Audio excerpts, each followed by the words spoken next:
Huu ni mradi wangu nimeufanya kivule pamoja na group langu. Mwenye nyumba alitaka kuwezeka kwa chuma kwa sababu ya spani kuwa kubwa 12 mita upana, nikamshauri tutumie mbao.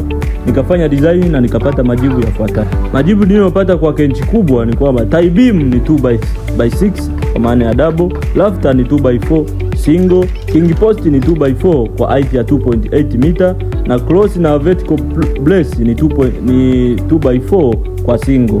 Lakini paling nikapata ni 2x3 katika center ya 90 kwa sentimita kutoka paling moja kwenda nyingine, na truss zitaspani kwa 1.2 center to center.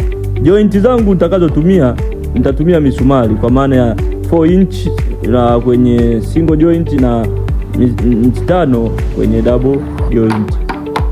Baada ya kudesign nikapeleka proposal kwa boss, akakubali kwamba tufanye kazi. Baada ya kufanya estimate ya material, nikampa list ya material na bei ya kwa maana ya labor.